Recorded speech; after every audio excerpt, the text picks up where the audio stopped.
Right. All right. Inside 553 leaders well. Sanchez to the big contact. Big mistake there, right? Sebastian Job. Oh my goodness, runs to the lead. Job and Rogers going side by side.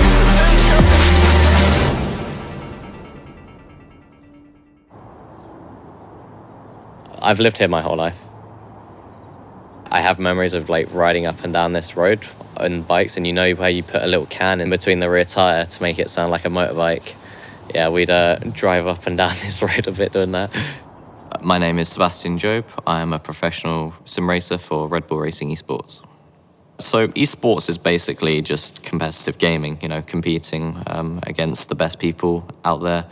With sim racing, it's basically esports but racing games. So there's iRacing, there's F1, there's Assetto Corsa, R-Factor, Forza, GT Sport. There's quite a few different games. Yeah, you could just buy wheel and pedals, go home and start driving.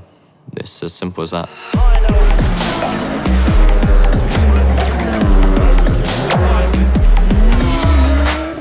Can you tell us about your dad getting you kind of involved in F1? Yeah, so I think the way I got into F1 was just my dad watched it on TV.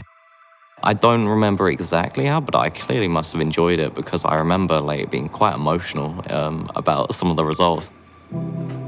I specifically remember 2007 Brazil, I think, where Hamilton just lost out on the title. And I was very upset. Yeah, really upset about that.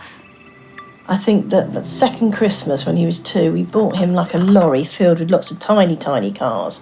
And he loved that. We kept getting him more cars. And he would start to race them. But it was very, very methodical. It fascinated me. He would line them all up and then he'd move one forward and then another one. He didn't just try and push them all. And I'd move them around racing against each other, in my mind commentating all over it.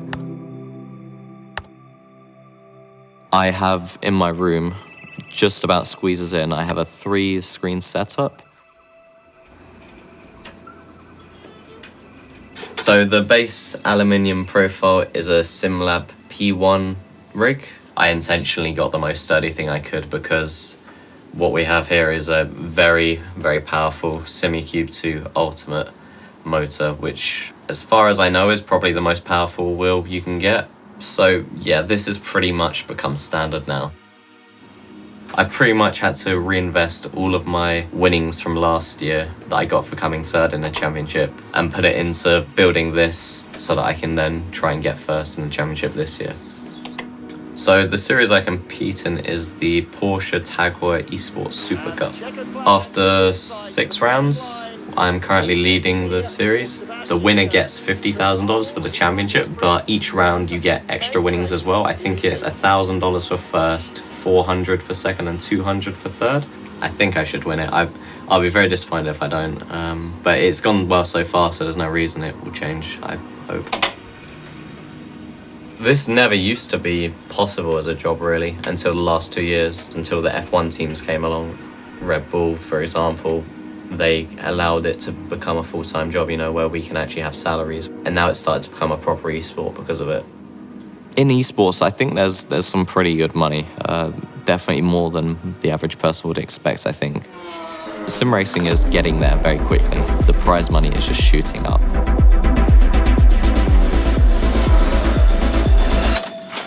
I was playing rugby quite a bit, and I know I wasn't built for rugby really, so I went go-karting with a friend, and one of the guys there said, "Oh, that's a really good lap time. You should come and join this karting academy and we'll try and improve you." From that point on, I just kept doing karting for a couple of years.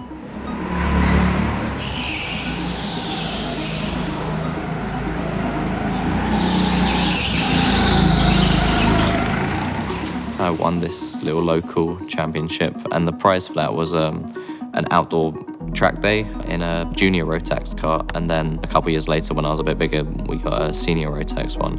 But driving those karts were just another level. The speed and grip and acceleration of an outdoor kart is another level completely. I think as soon as I did that, I realized how fast cars and karts can be, how intense they can be, and it kind of opened my eyes quite a bit.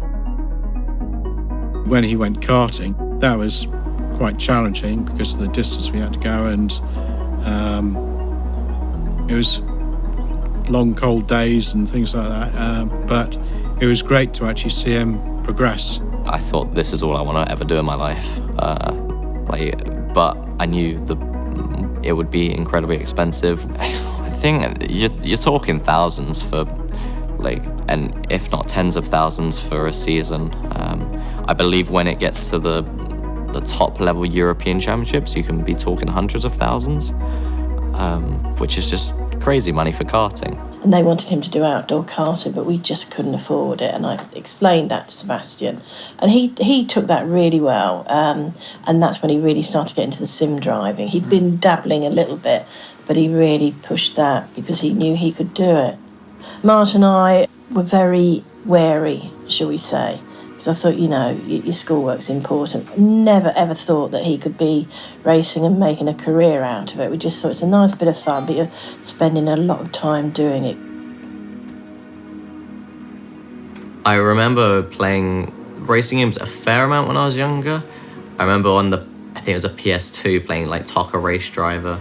And then on the PSP, I played F1 2006 quite a lot.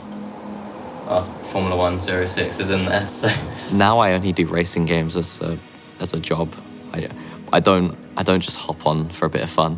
As sad as it sounds, if I drive, it's because I need to do a competition. I'm practicing or I'm racing.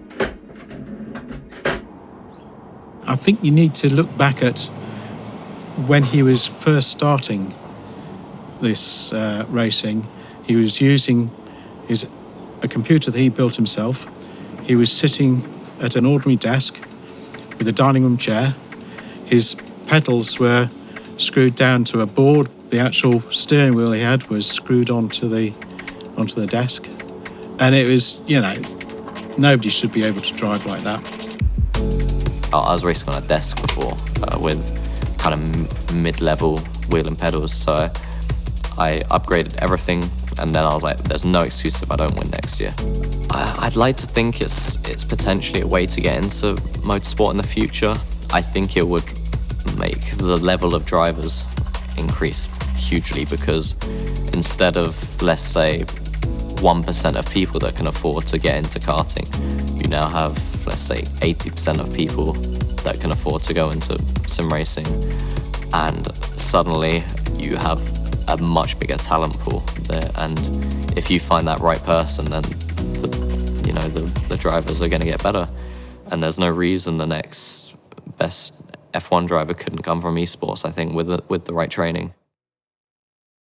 The biggest shock for me was just how physical it really was, and that was without G-forces. Just the arms, the shoulders, and the brake pedal were just surprising.